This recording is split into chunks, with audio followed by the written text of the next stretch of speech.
해방 이후 미술계는 전통미술 계승과 서양미술 수용 등 여러 과제를 떠맡으며 혼란과 변화를 거듭해왔습니다.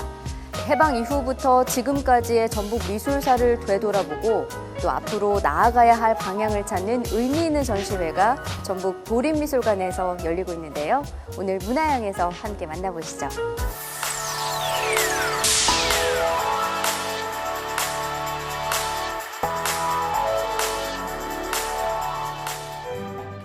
전북미술사 정립을 위해 다양한 전시를 기획해온 전북 도립미술관. 1940년대 이후 전북미술 70여 년의 역사를 모더니티의 관점에서 바라본 특별전을 선보이고 있는데요. 전북 현대미술 작가 91인의 작품 120여 점이 3가지 주제로 전시되고 있습니다.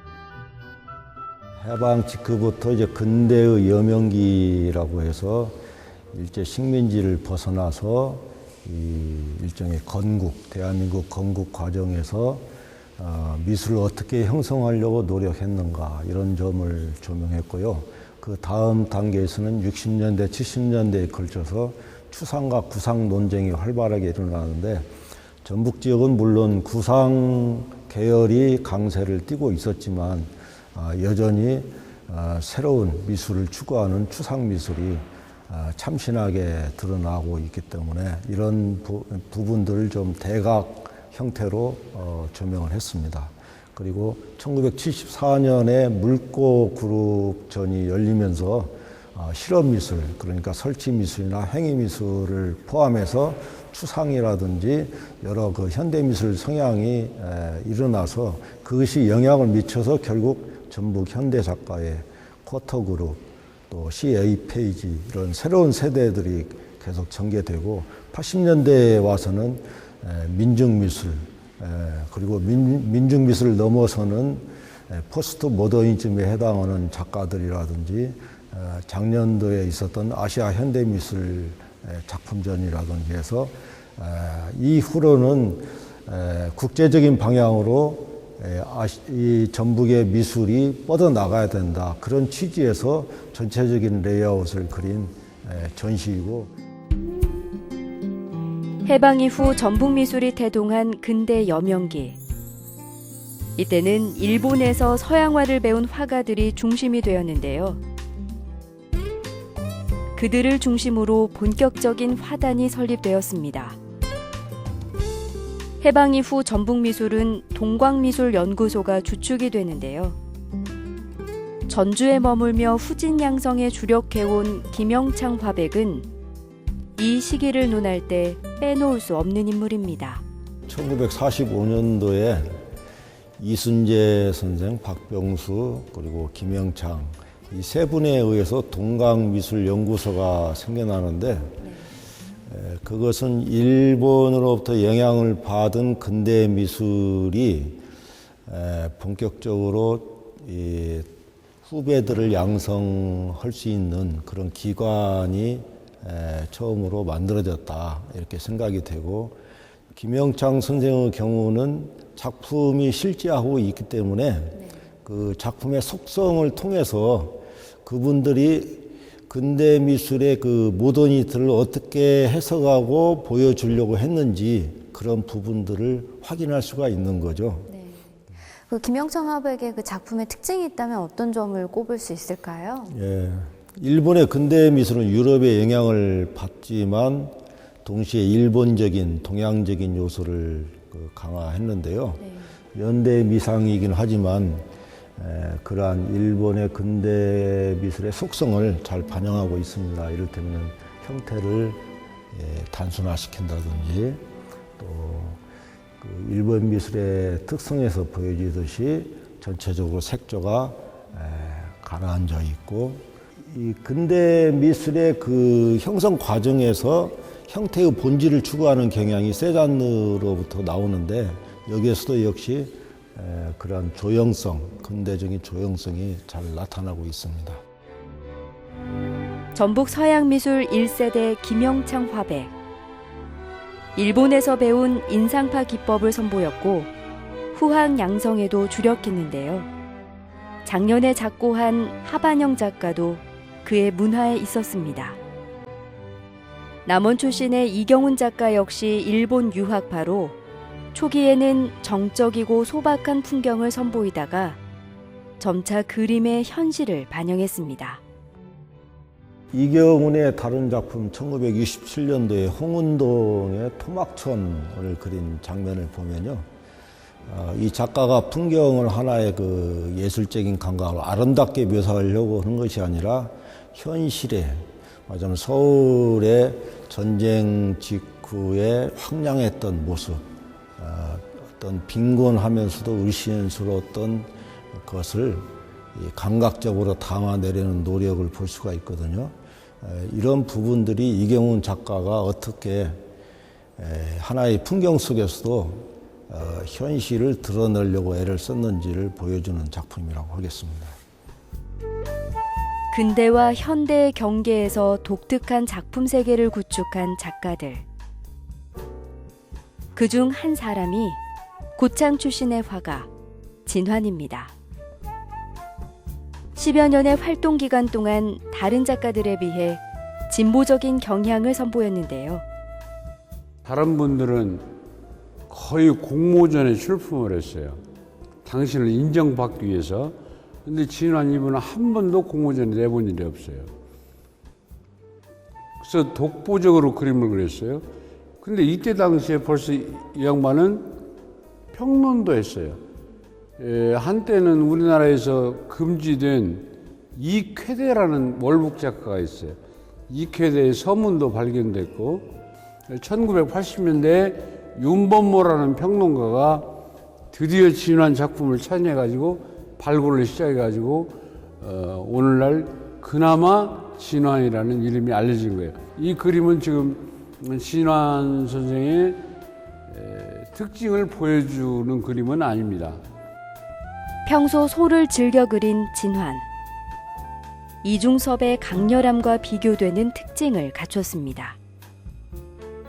이중섭의 소가 남성성을 얘기해요. 남성성. 맞으면 이중섭은 남소를 한 번도 그린 일이 없어요. 황소만 그렸어요. 진환의 그림은 황소가 보다 더 조형적이고 더 완숙됐다고 볼 수가 있어요. 6.25를 거치며 한층 깊어진 미술인들의 감성.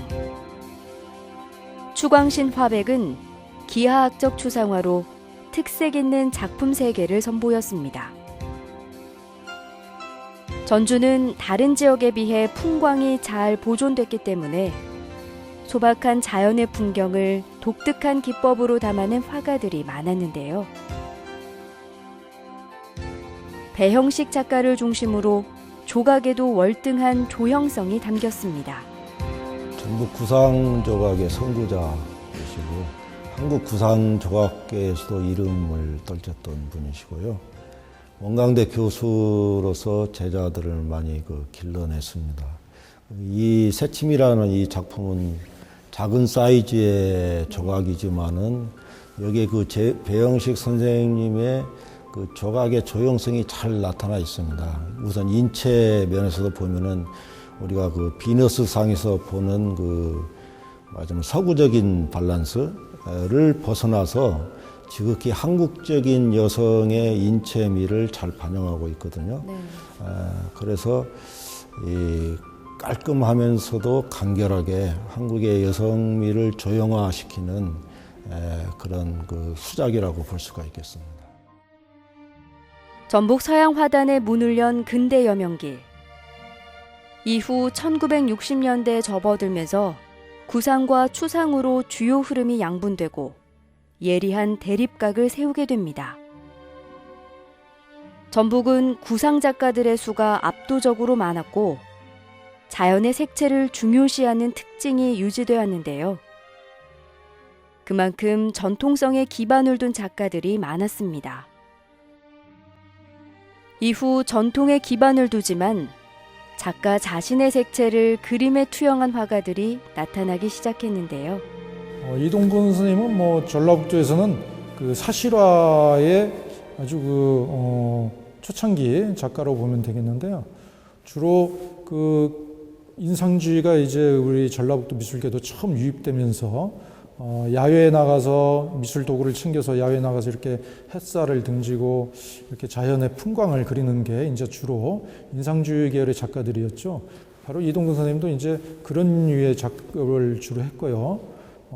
우리 전라북도의 산천의 풍경이죠. 산이랄지 또는 초가집, 들녘 그런 걸 주로 많이 이렇게 스케치해서 또 현장에서 그 빛을 갖다가 시시때 때 변하는 빛을 감지해서 이렇게 작품을 한 인상주의 대표적인 작가였습니다. 지금 보시는 작품 독도를 큰 바다 위에 떠 있는 우리 막내 섬인 독도를 이렇게 그림을 그렸는데요. 예전에 비해서는 조금 이렇게 많이 생략한, 예전에는 주로 공모전을 냈을 때는 굉장히 꼼꼼하게 이렇게 그렸다면 지금은 많이 생략해서 그리는 그림이죠. 그렇지만 이동근 선생님의 작품의 근전은 바로 구상계열, 사실화에 있다고 보면 되겠습니다. 1970년대부터 전북 화단에는 시대에 맞춰 변화가 시도돼야 한다는 개혁파적 경향이 나타납니다. 사실을 추구하는 구상과 실험성을 모색하는 추상, 그리고 반구상 계열이 맞물리는데요. 특히 실험성이 가미된 반구상 작품들이 활발히 나타납니다. 국승선 작가의 작품인데요. 네. 이 헛간소 어떤 작품인가요? 1978년도에 제작된 작품인데요. 헛간 속의 창고죠. 네. 그런 곡간을 보관하는 창고에 마늘이 이렇게 걸려 있는 모습을 반구상으로 그린 것이죠. 보시다시피 지금 추상성과 구상성이 맞물린 작품을 이제 우리가 반구상 그렇게 말씀을 드릴 수가 있는데요. 다른 작가들은 여기다가 이 모래를 섞는다거나 흙을 입힌다거나 해서 이런 그 질감, 마티엘을 나타냈다면 이런 작품들은 처음부터 붓으로 그린다기보다는 주로 나이프를 많이 사용합니다. 나이프를 사용하면서 그 마티엘, 그러니까 물감을 쭉쭉 밀고 긁어내고 하는 과정에서 자연스럽게 오는 그런 질감을 취득을 하고요.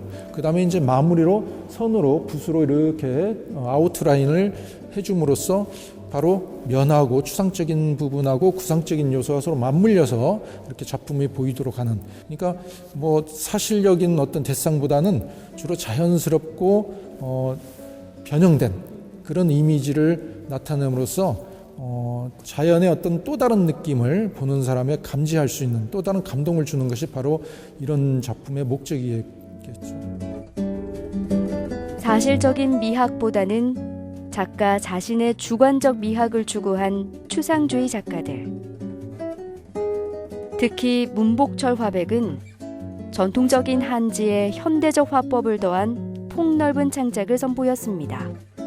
주로 우리나라에서 1960년대 추상미술이 이렇게 분파가 되고 많은 작가들이 이제 탄생이 됐다면 전라북도에서는 주로 그 문복철 작가가 그 추상미술의 선두주자가 아닐까 생각해 볼 수 있습니다. 문 작가는 원래 이제 홍익대학교를 졸업하고 전라북도에서 이제 교직 생활을 하면서 꾸준히 추상미술을 구축했고요. 특히 1970년대에 전북 현대미술점을 기점으로 해서 또한 전북 현대작과회를 결성해가지고 우리 추상미술이 전라북도에 자리매김될 수 있는 꾸준히 작가들이 배출되고 그동안은 이제 구상미술이 대세였다면 전라북도가 추상미술을 펼쳐 보이면서 모든 작가들과 그룹 활동을 하면서 전라북도 미술의 모더니티를 제대로 이입시킨 작가 중에 한 사람입니다.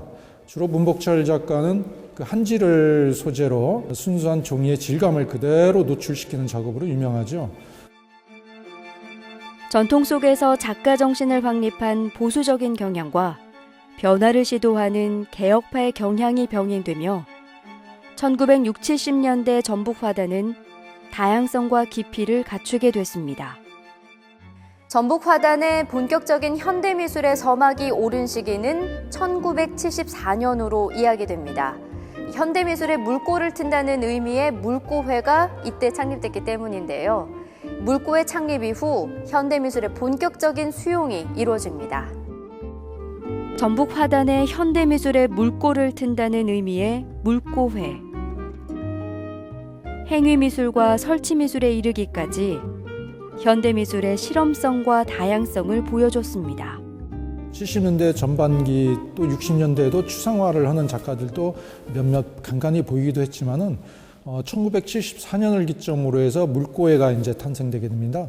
어떻게 보면은 그 70년대는 상당히 억압된 시대였죠. 그래서 바로 예술계, 특히 그림 세계에도 작가들이 전대의 어떤 그 작가들의 경향을 구상을 구축하고 추구하기보다는 뭔가 이 억눌린 사회의 울분이랄지 그런 걸 그림으로 토해낸 것이 바로 70년대인가 아닌가 그렇게 생각해 볼 수가 있고요. 바로 시초에는 74년대에 물고해가 탄생되게 됩니다.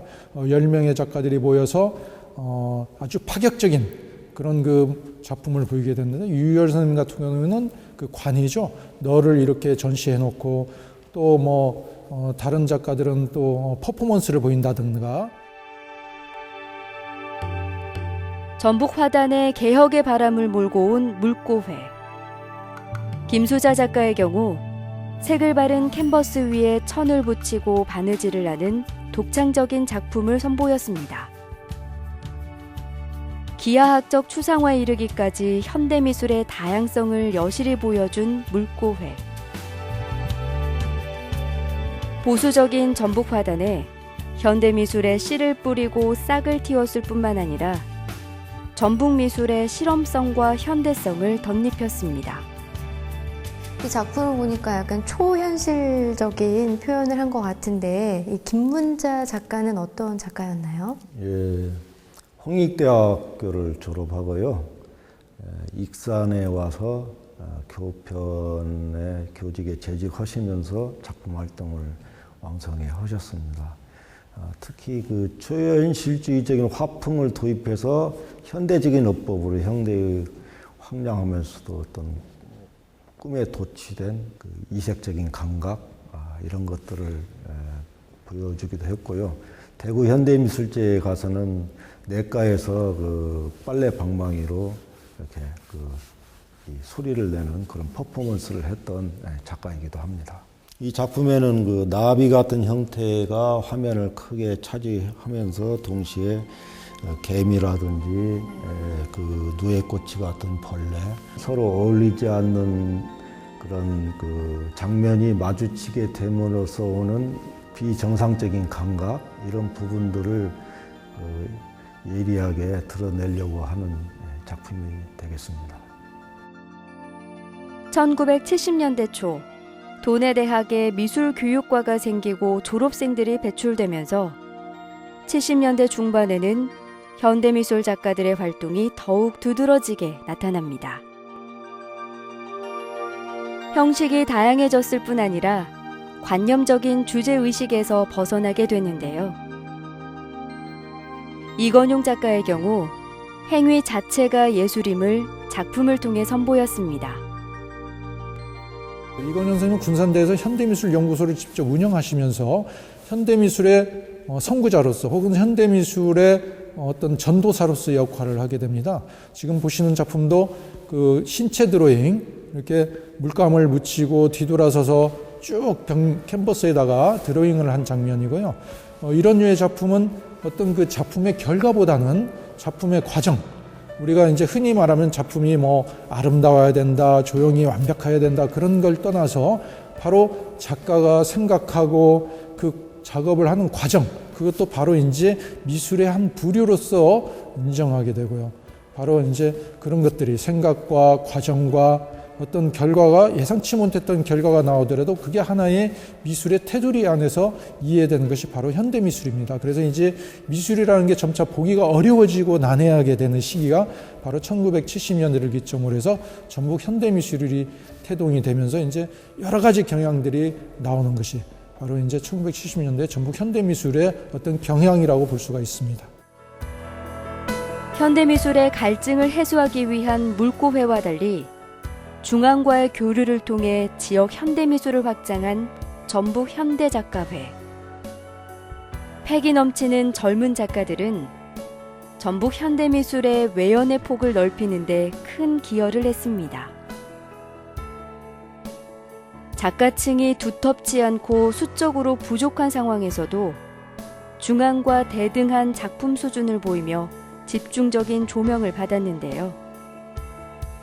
전북 현대작가회 일원이었던 황소연 작가. 종이를 태우거나 불에 탄 흔적을 직접 그려 현대인의 공허함을 표현한 작가의 작품은 보수적 화단에 신선한 충격을 주었습니다.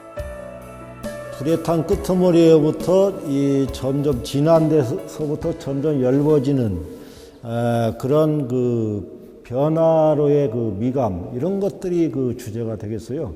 이 황소연 선생은 원래는 구상 작가였는데 서울에서 현대미술 공부를 하면서 추상 또 현대미술이라는 본격적인 작업을 하는데, 이것이 바로 워크 시리즈 또는 허와실 시리즈로 불꽃에 불탄 흔적을 다룬 그 회화가 되겠습니다.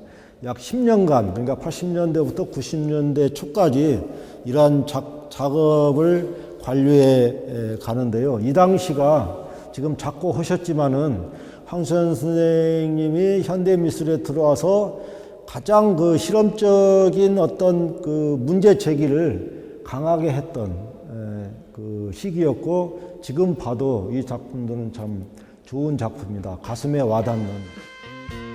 지역 미술계의 지평이 넓어진 이후 이를 자양분으로 삼은 새로운 현대미술 그룹이 탄생합니다. 바로 쿼터 그룹인데요.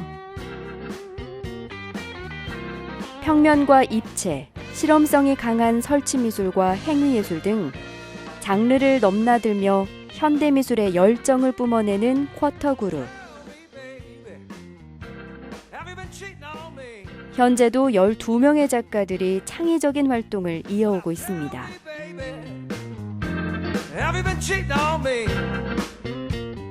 쿼터 그룹과는 또 다른 양상으로 1987년에 결성된 C8 페이지. 이들은 쿼터 그룹과는 다르게 실험적 작품보다는 각자의 분야를 좀 더 밀도 있게 구축하는 데 주력했습니다. 떨어져서 보면은 이렇게 약간 무채색 계열의 작품이지만 가까이서 보면은 바로 뭐 이렇게 벽에서 뭐 시멘트랄지 어떤 그 토담벽에서 마치 벽이 무너지고 뜯어내고 오랜 풍화에 의해서, 세월에 의해서 자연스럽게 떨어진 듯한 느낌이 들고 있습니다. 바로 이제 물감으로 이렇게 제작을 했지만은 그 캔버스의 오일 페인팅이죠. 하지만 그 물감의 발색보다는 여러 번 입히고 또 긁어내고 거기서는 밀도, 자연스러움을 추구했고요. 또 이렇게 뜯어내기 위해서 캔버스 뒤에다가 물을 이렇게 축축하게 축인 다음에 물을 머금고 있을 때 이제 잘 떨어지죠. 그럼 뾰족한 그 나이프랄지 도구를 사용해서 물감을 일부러 이렇게 뜯어내는 흔적이 보입니다. 그래서 마치 예전 그 토담벽에서 세월의 풍화작용에 의해서 자연스럽게 박락되고 퇴락한 색채가 세월의 흔적에 의해서 자연스럽게 변화된 모습을 바로 캔버스에 담기 위해서 1980년대 초에는 한국의 정치적 상황을 미술에 반영한 민중미술이 이곳 전북에서도 펼쳐집니다. 보수적 여건 속에서도 눈에 띄게 성장해온 전북 현대미술. 기존의 것에 창조적으로 맞서온 작가들이 있었기에 가능했던 일인데요. 세대를 넘어 현대적인 모색과 실험은 계속되고 있습니다. 이주리 작가는 40대 초반의 여성 작가고요. 2015년 전북 청년 작가로 뽑혀서 그 4명 중에 한 작가인데다가 2015년도 아시아 현대미술전에 아주 대작으로 참가했던, 그래서 국제적으로 주목을 받았던 작가입니다. 그리고 거기에 참여했던 대작이 상하이에 있는 갤러리에서 1억 원에 매입을 했다고 해서 보도가 되었던 그런 작가가 되겠습니다. 이 살다라고 하는 이 제목의 작품은 남자의 그 누드가 군상처럼 뒤에 얽혀가지고 이 살면서 뒤에 엉키는 현대적 삶에 대한 그 의문 제기, 또 현대성의 어떤 그 정체성을 상실하는 삶의 그런 이 불분명함 이런 것들을 의식하게 만듭니다. 앞으로 전북 청년 작가들이 아시아를 향해서 교류 차원에서 1년에 5명 정도 여러 나라의 그 레지던시 참여해서 교류가 이루어지게 되는데요. 그중에 주역으로 간주할 수 있는 작가가 되겠습니다. 지역미술 70년사를 정리한 전북 도림미술관 모더니티 역사전. 서양화뿐만 아니라 동양화와 한국화, 판화, 조각 등 해방 이후 전북미술의 흐름을 한눈에 감상할 수 있는데요.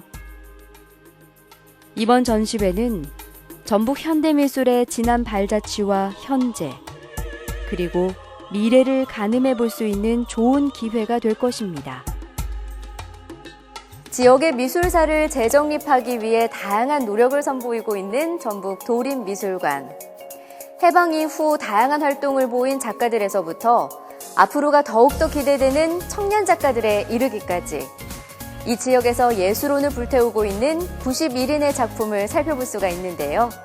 전북미술 모더니티 역사전 꼭 한번 만나보시기 바랍니다.